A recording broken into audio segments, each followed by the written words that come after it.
Now, the title of this class is Countercultural Living. Actually, I've got to fix that. Countercultural Living, Being Like Jesus in an Age of Outrage. Let's just talk about that for a moment. Do you see evidence in our world that we live, a great many people live with a sense of constant outrage? And if you do, you see that, what's the evidence that you see?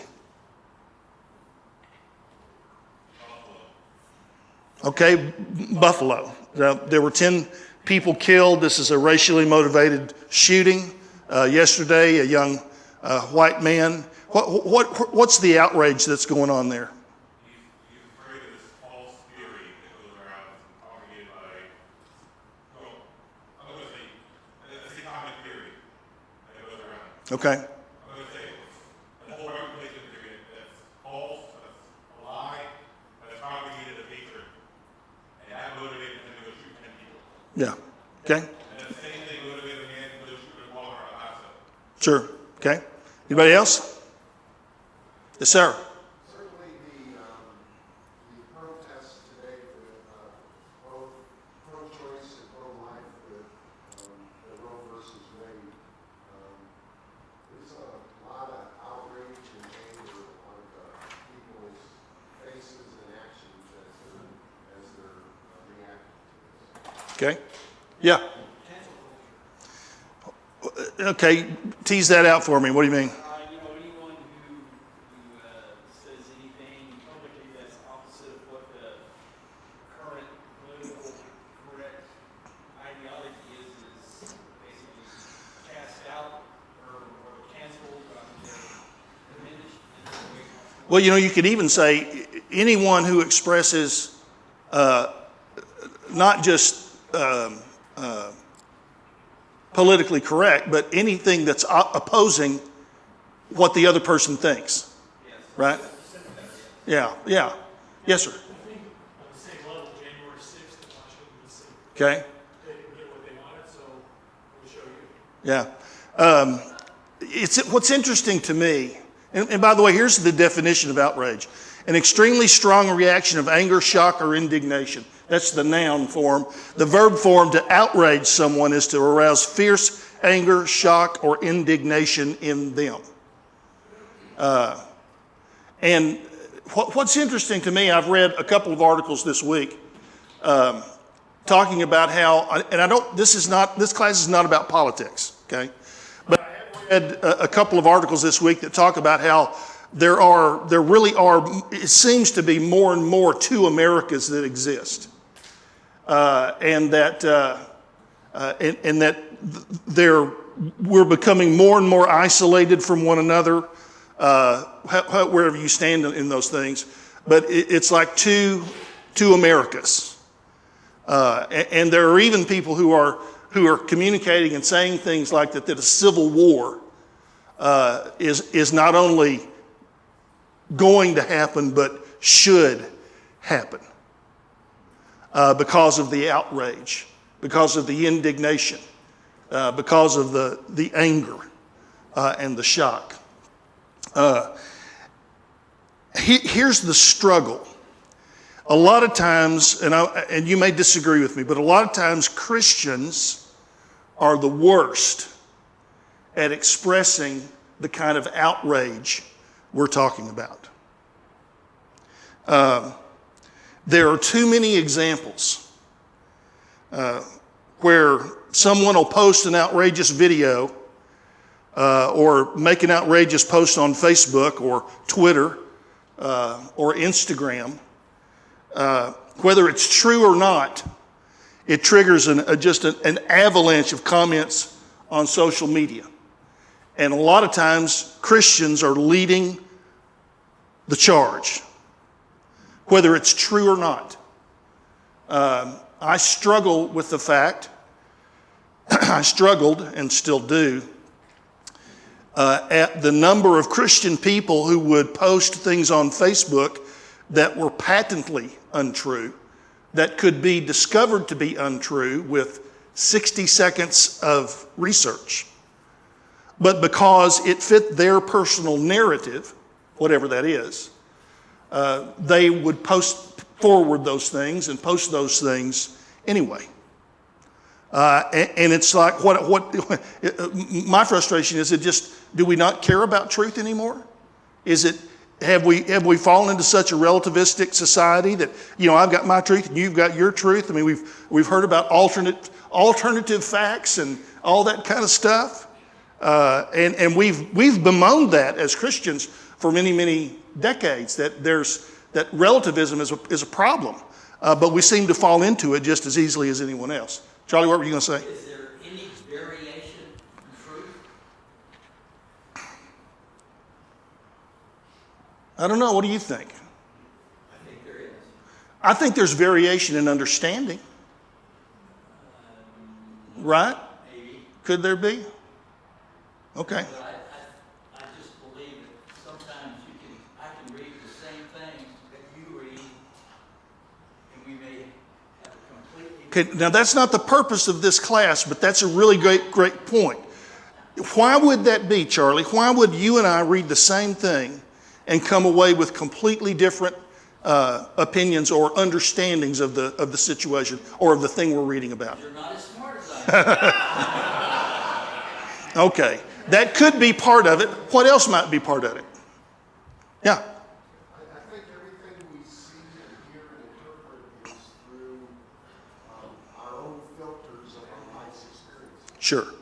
Yeah. There's no doubt. In fact, there's and again, this is not we won't finish this class today, but we'll get close. There's a guy named Jonathan Haidt who's actually I think he's at Princeton. He's not a Christian. He's a Jew. He's a Jewish atheist, is what he is. But he's a psychologist. And he wrote a book called The Righteous Mind, how we argue about faith and politics. And it's a fascinating read. I encourage you to if it's not an easy read, but if you're so inclined, it's a lot of fun. And he likens the mind to an elephant with a rider on top. And he says that the elephant in the human mind, the elephant is all the experiences, the background, the history, the upbringing, all of the life experiences. I may have already said that, but all this baggage that we kind of carry with us through life. And the rider on the elephant is logic. And he says his point in the book is the elephant goes where the elephant wants to go. And his point, you cannot reason someone into changing their minds when they face what they believe is a moral divide. Because the elephant goes where the elephant wants to go. We're more affected. Y'all understand what I'm saying? We're more affected by our upbringing, our background, our history, our experiences. We're more affected by that than by logic and reason and argumentation. The elephant goes where the elephant wants to go. And I think that's part of the deal here. Like you said, we all have these experiences. Yes, sir, Jerry? But people do overcome the elephant. Well, they can, but and I'll tell you what Jonathan Haidt says, is that one of the only ways to really overcome the elephant is through relationship. That it's the relationship you have with people. He went to India to study. This was not supposed to be that's not what this class is about. And he went to India to study the social, psychological interactions in their culture. And he lived with an Indian family. And he thought it was just crazy. The cows are walking around, and if a cow wants to walk through the house, you let them do that because they're revered. And he thought all this was just a bunch of hooey. But over time, he found himself beginning to involve himself in the religious rituals of the family with whom he was staying. And he almost did it unconsciously because they had been so kind to him. He built such a relationship with them. And I think Haight's point would be, Jerry, yeah, the elephant can be affected, but if there's no relationship, a relationship's the only way to do it. Okay, now, actually that's a great segue into what this class is about. What's the answer to outrage? The answer to outrage is being like Jesus. Now, that's a big subject. I got 3 weeks, today and the next 2 Sundays. And we're going to start today with the most countercultural thing we can possibly do. Instead of operating the way the world does, we're going to operate with kindness. With kindness. Let me, as a way of introduction, here are a couple of verses. 1 Thessalonians 5:15, make sure you never pay back one wrong with another wrong. Instead, always try to be kind to each other and to everyone else. That's countercultural. Because what I'm hearing, even among Christians, is you do me wrong, I'll do you wronger. So that's not good English, but, right? You hit me, I'll hit you twice. We're going to fight back. If it means, this is not about politics, but if it means we have to storm the Capitol, that's what we're going to do. You wrong me, I'll wrong you. That's not what we're called to do. Colossians 3 verse 12, therefore as God's chosen people, holy and dearly loved, clothe yourselves with compassion, kindness, humility, gentleness, patience. What strikes me, I have listened to a podcast called The Rise and Fall of Mars Hill. Does anybody else listen to that podcast? Does anybody here besides me and Matt know what a podcast is? Yeah, I'm sorry. It's from Christianity Today. It's a 13, 14 hour in-depth journalistic deep dive into a church in the Northwest called Mars Hill in Seattle. And the guy that led that church, Mark Driscoll. And the problem was Mark, the pastor of Mars Hill, which became one of the largest churches in America with multiple campuses across multiple states. Mark Driscoll was everything this verse, he was the opposite of everything this verse says. He was not compassionate. He was not kind. He was not humble. He was not gentle. He was not patient. And one of the things this podcast draws out is that often we Christians are drawn to religious leaders who are unkind, prideful, strong-handed, and impatient. And we, in other words, we're drawn to the narcissist leader who cares only about himself. And it's interesting to me that we find ourselves in a time where authoritarianism in the world is on the rise, right? I mean, you think of the countries around the world, authoritarianism is in. The idea of having a strongman leader who can just get the job done and hammer people when they need to be hammered. And we like that sometimes. But that's not what we're called to. Yes, sir? Say that again? It reminds me of Cheryl Chisholm and George Wallace. Okay, yeah. Cheryl Chisholm was the first black woman to the first major party primary. George Wallace was called by, if you don't know who he was, Martin Luther King Jr. called the worst racist in America.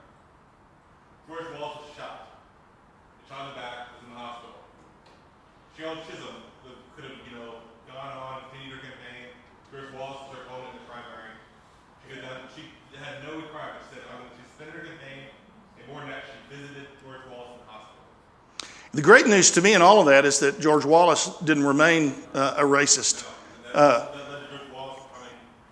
Here's another verse. Philippians 4:5. Your kindness should be known to all. So the question is, God is very clear about what we're supposed to be known for as his followers. And we're supposed to be known for our kindness. Now, what exactly is kindness?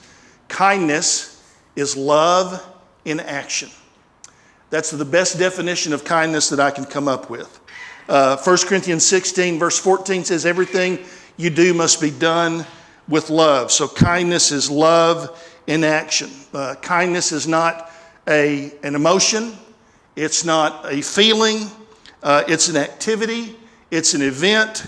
It's an action. This idea is so important and fundamental that Jesus told what is probably his most famous story to drive home the point that we are called to be kind to others. What parable do you think that might be? Yeah, the parable of the Good Samaritan. Y'all tell me the story. I'm not going to read it because y'all have read it so many times. Tell me, somebody, let's just quickly go through this. Who are the main characters in the story? Well, obviously there's a Samaritan. Who else? There's a victim. I'm sorry? A victim. Oh yeah, there's a victim, the man that ends up getting beaten and robbed and stripped. Who else? There's the two religious leaders, there's a priest and a Levite.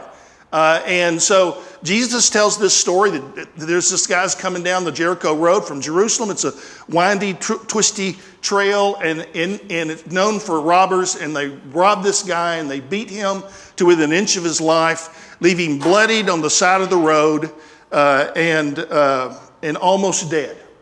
And then these people come by. And these people in the story represent, I think, three different attitudes that we can have with regard to people in our lives. And I want to just go through these right quick. One attitude says, I'm going to keep my distance, okay? It's the priest. A priest happened to be going down the same road, and when he saw the man, he passed by on the other side.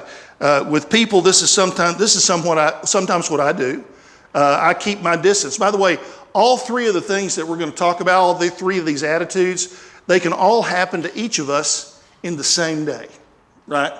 These are ubiquitous reactions that we often have, because we think this is the attitude of avoidance. If I don't pay attention, then I'm not called to do anything. If it's, nothing there, out of sight, out of mind, nothing to see here. Would you say that a lot of people live that way? What groups, let me ask you this, what groups exist in our culture that we find it easy to ignore? Poor. Sorry? Poor. The poor, no doubt.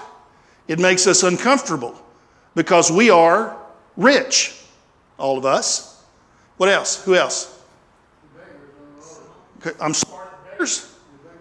Okay, folks on the road who want, yeah, and some are more aggressive than others. Kim and I went to Denver one time, and we stayed in downtown Denver, and we walked through downtown to go to Coors Field to watch a baseball game, and it was a July 4th, and they were going to have a big fireworks show, which was great. But what I remember was how aggressive the panhandlers were, the beggars were. I mean, they were not content just to. They would come right up to us and challenge us. So it's like, okay, we like to ignore them. Who else? Sinners. Who? People we consider sinners. Sinners. What I mean, the people, we talk about sinners, we consider. So what we're really talking about is people that are worse sinners than we are. Consider worse. Right. Right. Or the sins that they do are the sins we don't do. People like, drug users. Okay. Use drugs. Okay. Prostitutes. Okay. People who are alcoholics. People who are all their sins are worse than ours. So let's just, Right. they deserve what they do. Now here's what's interesting. We are called, we're talking about trying to be missional here. And I got news for you. The people that we need to be approaching and the ones that we're going to be called upon to be involved with are the ones we tend to want to ignore. Okay? Foster children. Oh, that's great. Foster children, human trafficking. We don't even want to think about some of that stuff. because it's so horrendous. A lot of us brought today those little bags, toiletry bags that have stuff for kids that are aging out of foster care. And do you know, like 60, what is it, like, I wish Rebecca Light was here, she knows all the stats. Like 63% of those kids that age out of foster care end up in prison. And you know, we don't want to see that. That's, okay. Prisoners too, because, I'm sorry? prisoners too.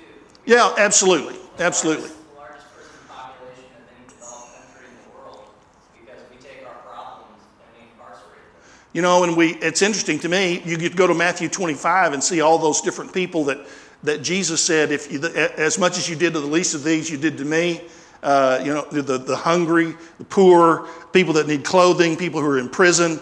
It's interesting, Jesus has not been non-vocal about who we're supposed to care about as Christian people. All right? So the first one is an avoidance thing. Here's another attitude. You can be curious but uncaring. I'm aware and I stare, but I don't care. And that's the Levite. He came to the place and saw him pass by on the other side. One of the ways you can interpret this passage in the Greek is that, in a Levite, by the way, y'all know he's a temple assistant. You got the priest, who's like the main guy, then now here's a temple assistant. You can read the Greek to say he went and kind of stared at the guy. So it wasn't just that he noticed him, it's that he actually really did go up and see the guy and then pass by on the other side. And this seems worse to me. The first guy just really doesn't notice. The second guy really does notice, but just chooses not to do anything. Curiosity stares. Kindness stops. Kindness stops. That must be all those people who stop on the highway to see the wreck. You know, that occurs to me. I think you're exactly right. I think rubberneckers on the highway.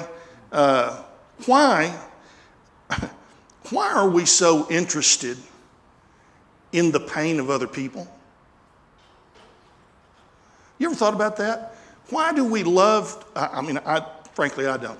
Why do we love? Why is there a whole industry geared towards finding gossip about people who are famous, especially the bits where they have hurtful things going on in their lives, a divorce, an illness.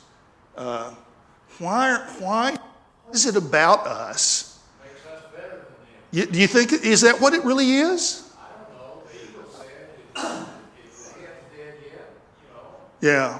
If it's blood, lead with it. If it bleeds, it leads. Yes, ma'am. Ihinia. I think because then we don't have to think about our own pain, and it's easier to focus on somebody else.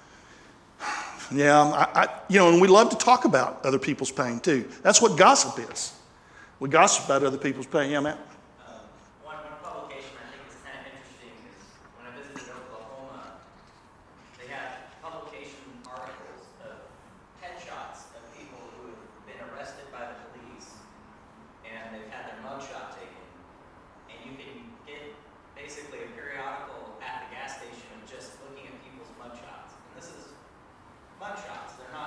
They haven't gone through a report, they haven't done anything like that, but I found that kind of grotesque, I guess. I would agree with that. It's amazing to me that there is an industry that's built up around being unkind or having unkind thoughts about others. Let me show you a verse that I don't think I've ever noticed this verse before in the Old Testament.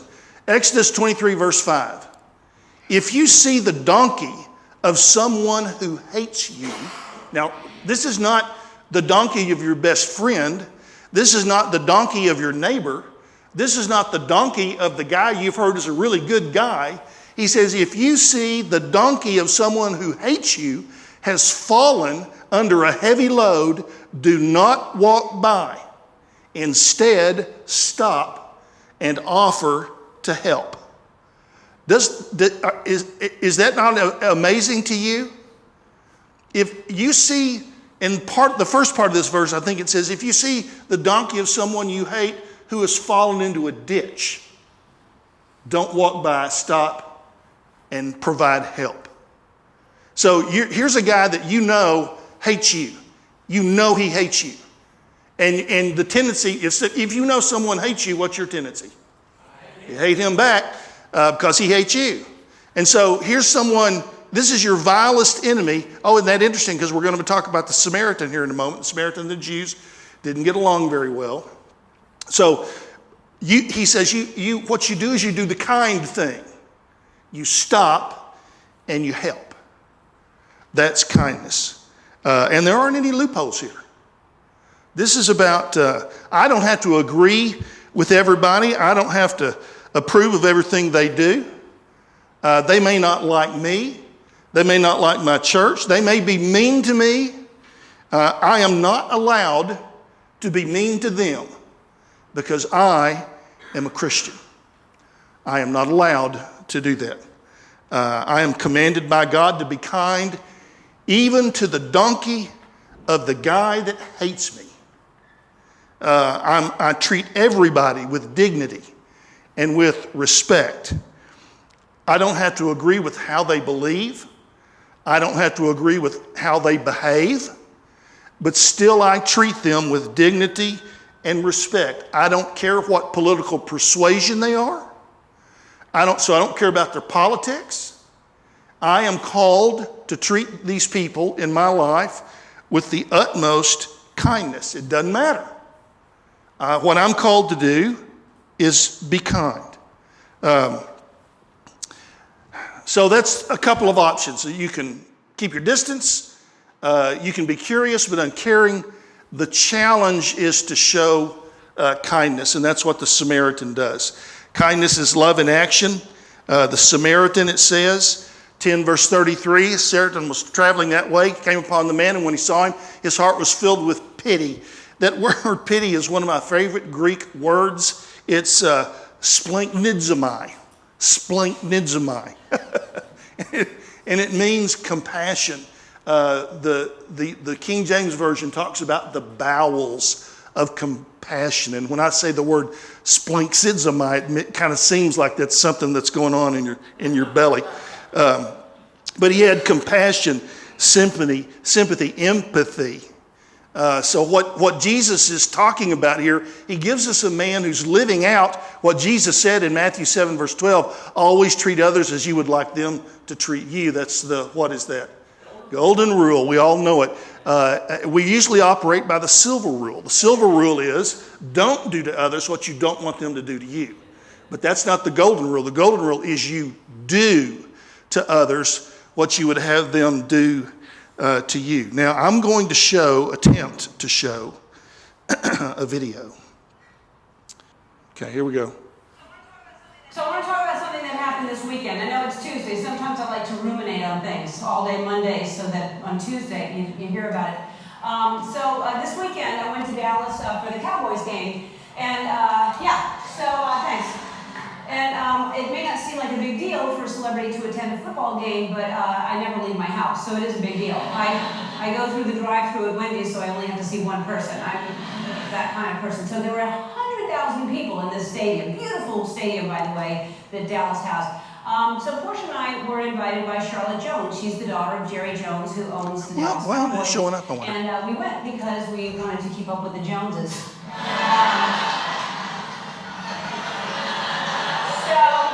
I've got it set up as two screens. It's very fancy suite because he owns the. Well, listen to it. So his suite is fancy, and he's got fancy friends. And I don't mean fancy like Real Housewife fancy. I mean like fancy. Look, I took a video of who was next to me.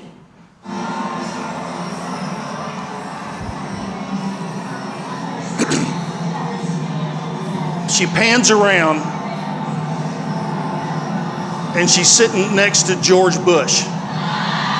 Everybody laughs. So her and George Bush are sitting there together. Yeah, fancy. So that was Portia, and that was Charlotte Jones that Portia was talking to, and George W. Bush, and then in front of us was the tallest man in the world. And So I've got to say, when we were invited, I was aware that I was going to be surrounded with people from very different views and beliefs. And I'm not talking about politics. I was rooting for the Packers, and get this, everybody in the Cowboys suite was rooting for the Cowboys. And so I had to hide my cheese hat in Portia's purse. And don't get me wrong, I like the Cowboys. I love the Cowboys. I love all the Village people, as a matter of fact. But Aaron Rodgers is a friend of mine. He's the quarterback for the Packers, and so I'm sitting in the Cowboys suite, the owner of the Cowboys, and secretly cheering every time the Packers scored, or every time another whistleblower came forward. And the referees, you guys, the referees. But during the game, they showed a shot of George and me laughing together, and so people were upset. They thought, why is a gay Hollywood liberal sitting next to a conservative Republican president? Didn't even notice I'm holding the brand new iPhone 11.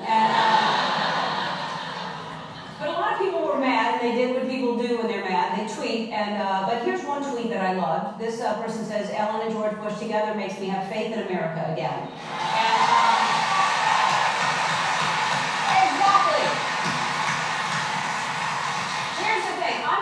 George Bush. In fact, I'm friends with a lot of people who don't share the same beliefs that I have. We're all different, and I think that we've forgotten that that's okay, that we're all different. For instance, I wish people wouldn't wear fur. I don't like it, but I'm friends with people who wear fur. And I'm friends with people who are furry, as a matter of fact. I have friends who should tweet more. And but just because I don't agree with someone on everything doesn't mean that I'm not going to be friends with them. When I say be kind to one another, I don't mean only the people that think the same way that you do. I mean be kind to everyone. Doesn't matter.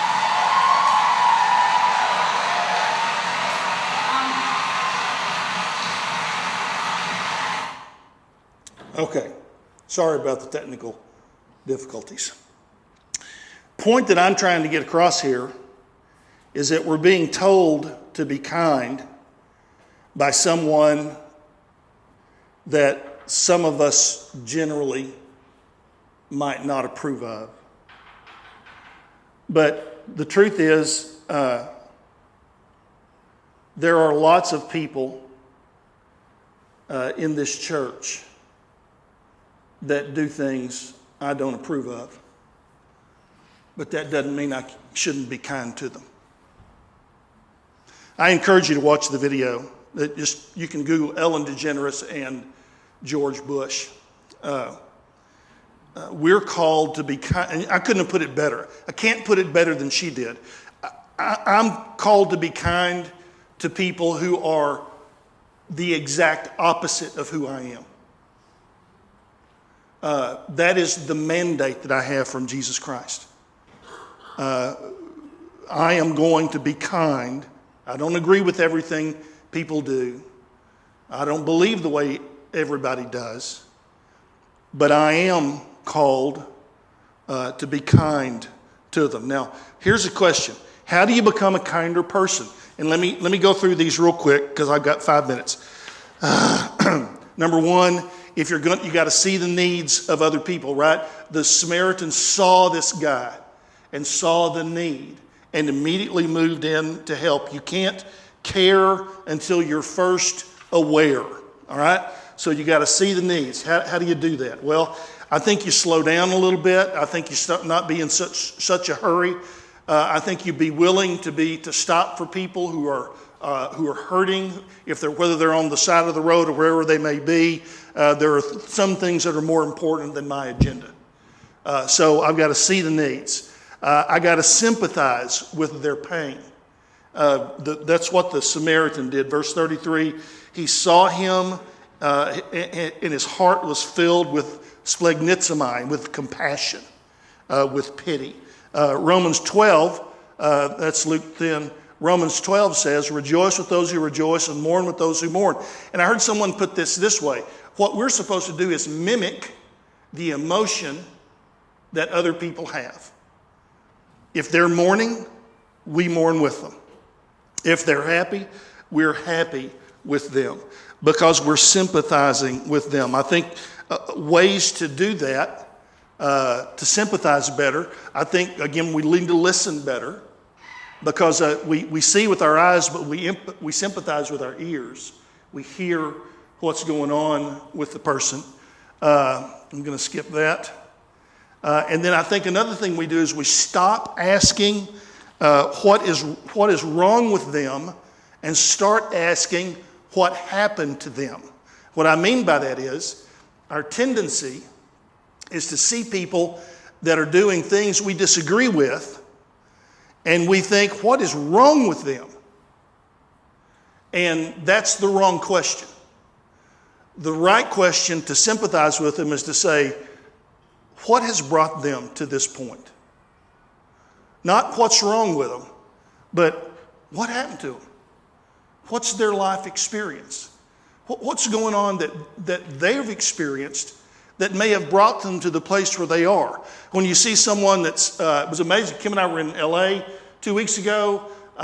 I am stunned at the mental illness that you witness on the street among the homeless.